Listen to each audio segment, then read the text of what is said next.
Oi, galerinha. Gravar um vídeo hoje sobre teste de condução reversa.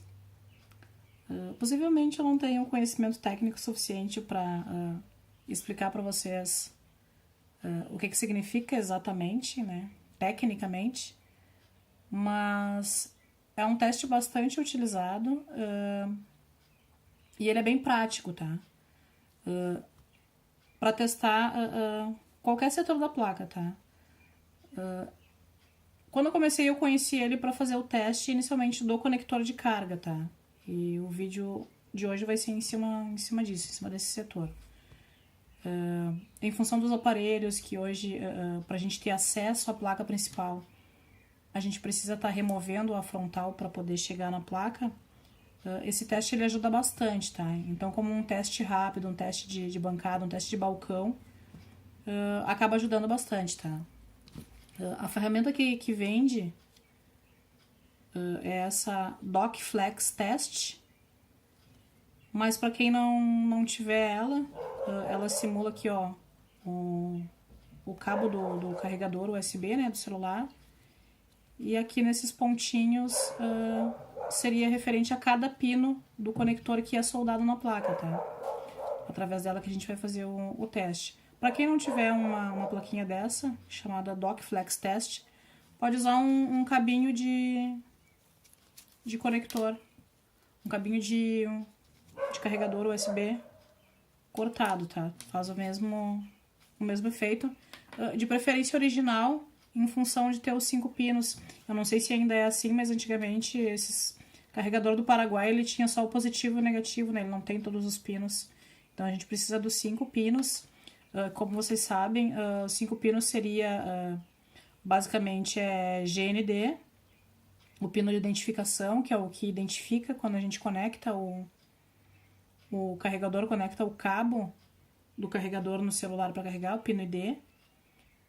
O terceiro e o quarto pino seriam dados menos e dados positivo. E o último seria o positivo, que é a linha de 5 volts, né? Que é o que a gente normalmente vê no esquema elétrico como sendo a VCC, tensão de corrente contínua. Vai aparecer lá no esquema como VCC USB, provavelmente, ou alguma outra nomenclatura que a fabricante dê. Mas basicamente seria isso: 5 pinos, GND, pino ID, dados mais, dados menos e os 5 volts, tá? Que é o positivo. Então vamos lá pro teste. Esse teste de condução reversa, ele é feito com o auxílio do multímetro. A gente utiliza a escala de diodo, tá? A escala de semicondutores. No meu multímetro, ele fica junto com a escala de continuidade, a escala de BIP, que a galera chama. Mas o teste de condução reversa, ele é feito com o multímetro na escala de diodo, tá? O que implica esse teste? Normalmente, quando a gente faz um teste convencional na placa, a gente sempre usa como base a ponteira preta, espetada no GND, no terra, e com a vermelha a gente vai aferindo os componentes. Já nesse teste de condução reversa, como o próprio nome diz, a gente inverte as pontas de prova. A ponta vermelha ela fica sendo como base no GND, e com a preta a gente vai aferindo os pinos do conector, tá? Deixa eu fazer para vocês aqui.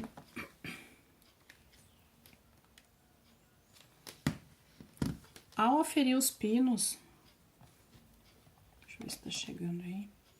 Ao aferir os pinos, o multímetro vai nos dar um valor de resultado. O meu pino 1 aqui é o GND, eu já sei porque no teste de continuidade, ó, esse é o meu GND.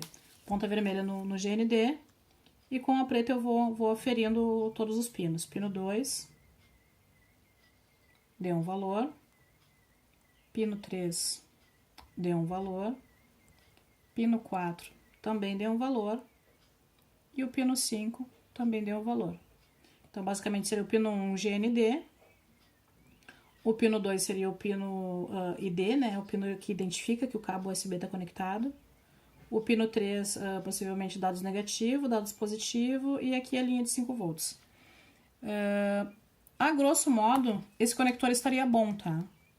Aqui num teste rápido de balcão eu já sei que esse conector de carga tá bom. Que a comunicação entre a placa e as ilhas de solda do conector de carga ou que ele não está danificado internamente. Isso é uma coisa. Agora, sobre saber se o circuito de carga está ok ou se todas as malhas estão ok, isso já seria uma outra coisa. Aí, com base nesse valor que o multímetro me dá, eu precisaria de uma placa espelho para me dizer se esses 402, 404 que está aparecendo no pino ID, se ele é um valor considerado ok para malha ou não. Daí eu precisaria de uma placa espelho para saber, tá? Aqui no pino 3 é a mesma coisa, eu precisaria de uma placa espelho para me dizer se esses valores de 400 e alguma coisa é um valor abaixo ou acima, se está dentro da normalidade, se está havendo uma comunicação correta entre o meu conector e as malhas e o meu CI de carga, tá?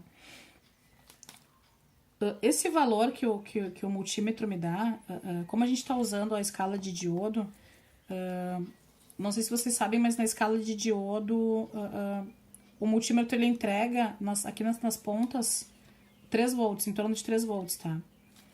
Quando a gente inverte as pontas e faz essa aferição, o resultado que o multímetro me dá é uma queda de tensão. Esse resultado de 400 e pouco que aparece aqui é uma queda de tensão, porque eu estou usando a escala de diodo e estou invertendo as pontas.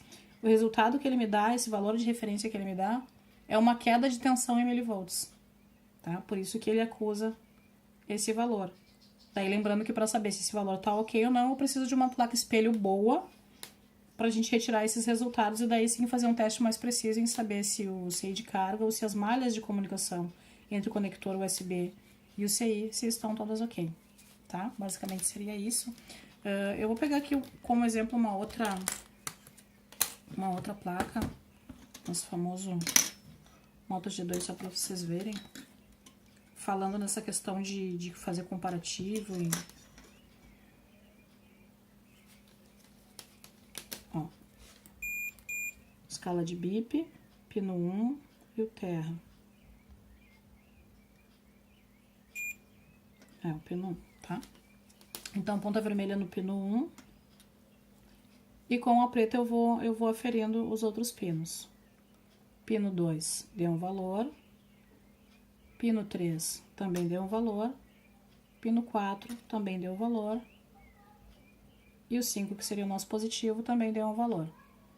Então, a grosso modo, no teste rápido, esse conector de carga, em princípio, estaria ok. A comunicação entre o meu cabo USB e as ilhas de solda aqui na placa, tá? Isso é uma coisa. Agora, para saber se esse valor tá correto, ó, aqui ele tá acusando... Pino 2 está acusando 431. Vamos pegar uma placa aqui que eu tenho de estudos. Vamos fazer o teste nesse mesmo pino. Ó, tá sem o gerenciador de energia aqui, essa placa eu uso para estudos. Coloco no pino 1 e vou aferir o pino 2. Ó, não deu nenhum valor. Por quê? Lembrando que o meu pino 2, ele seria o meu pino ID. Ele não tá conseguindo identificar porque eu não tenho um gerenciador ali. Pino 3, ele deu um valor. Pino 4, ele também deu um valor, até bem parecido com o que tinha dado na outra placa. Que esses são os meus pinos de dados mais e dados menos. São os pinos que fazem a comunicação de dados, que conectam ao computador USB ao computador para transferir dados, né? Lembrando que aparelhos mais atuais, principalmente os que têm, acho que a função turbo, essas duas malhas são muito importantes, tá? Então, se vocês identificarem um problema nessas duas malhas, possivelmente é por isso que o aparelho não está carregando turbo, tá? Não basta você ter os 5 volts no pino positivo, você tem que ter os pinos de dados funcionando em perfeito estado, tá? Pino 3, pino 4 deu valor. E o pino 5, ó, deu infinito ali, por quê? Porque eu não tenho o meu gerenciador de energia na placa. Então, isso já serve como um teste básico para você saber, num primeiro momento, que o aparelho estaria fechado, você entender que há um problema na minha o meu pino positivo do conector de carga. Iniciaríamos, no caso, trocando o conector de carga. Não identificando nada internamente no próprio conector, a gente partiria para investigar essa malha, todos os componentes que percorrem ela, tá? Espero que eu tenha conseguido explicar, que não tenha ficado muito embolado, mas teste de condução reversa, então, serve para isso. Para saber, no primeiro momento, se há comunicação entre o componente e a placa, se todas as malhas estão ok ou não. Daí, para isso, a gente vai precisar de uma plaquinha espelho para usar como referência e saber se os valores que eu estou achando aqui se batem com o valor de uma placa boa, para saber se há um problema no circuito ou na malha em questão. Tá? Obrigada.